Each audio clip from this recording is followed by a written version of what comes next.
munyemerere uyu munsi dutangire kuri iki kibazo kibaza kiti Afurika izira iki, gute yisanze ahantu? Reka duhere ku isoko.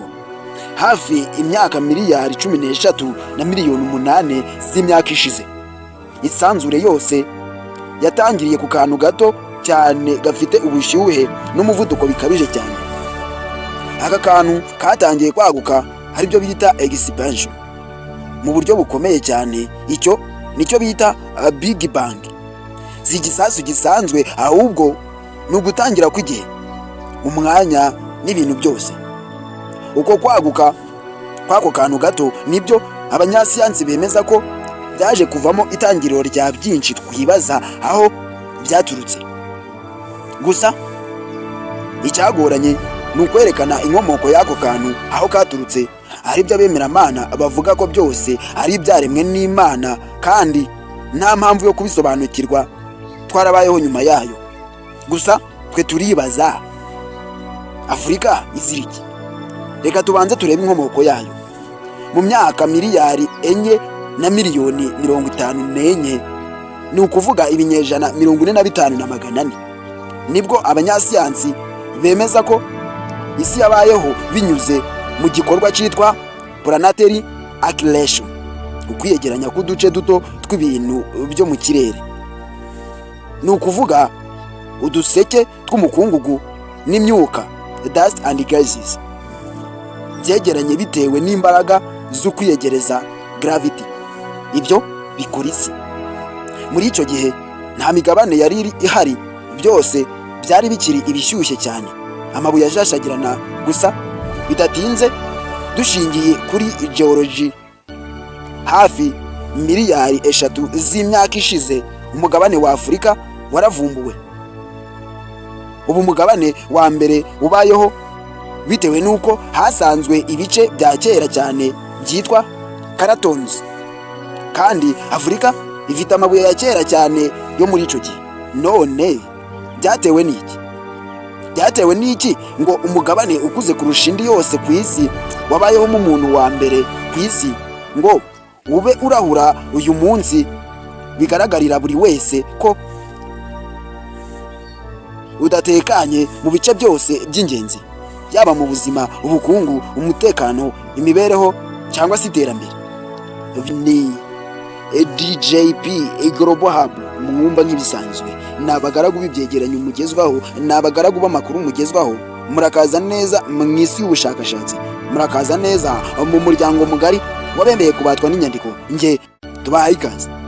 Afurika niwo mugabane wagaragayemo bwa mbere Homo sapiens, abantu b'iki gihe. Ibi byatewe n'uko Afurika yari ifite ikirere kibereye ubuzima, amazi ahagije, ibidukikije byafashije abantu kubaho no guhinduka, aribyo byitwa evolution. None wakibaza ko Afurika yari ifite byose bikenewe, kuki ubu ariwo mugabane abawutuye baterwa ipfunwe no kuvuga ko ariho baturuka?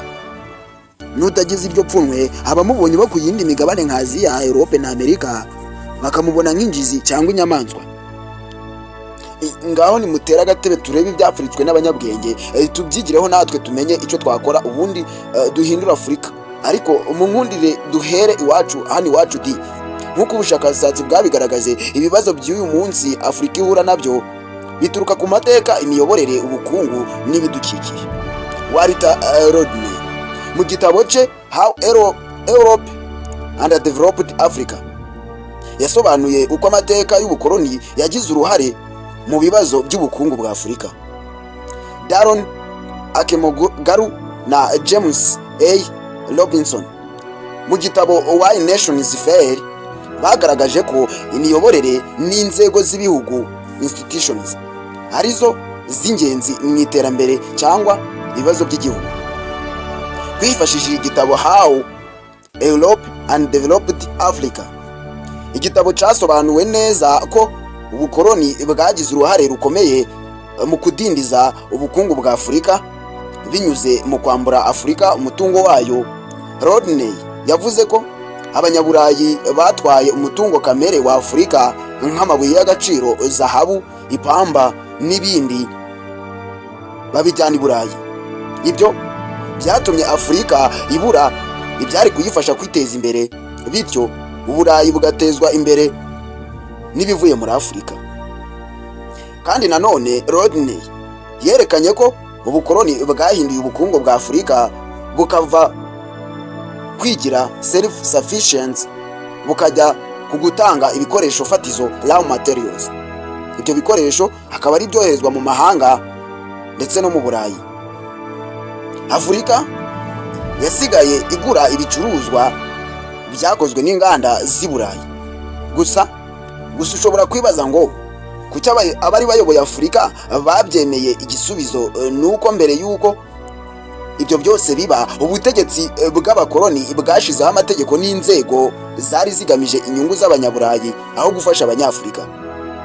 Ariko ibyo ntibyakabaye urwitwazo cyane, ahubwo reka turebere hamwe igikomeje guhungabanya uyu mugabane wanjye nawe, hanyuma maze dusoze tunafata umwanzuro w'icyo tugomba gukora byose mu gitabo Why Nations Fail. Nizere ko mutararambirwa. Daron Akemoglu na James A. Robinson mu gitabo cyabo kiswe Why Nations Fail bagaragaje ko imiyoborere n'inzego z'ibihugu institutions ari byo bishingirwaho mu kumenya niba igihugu gitera imbere cyangwa kigira ibibazo. Aha munyihanganire, aha tugendane neza.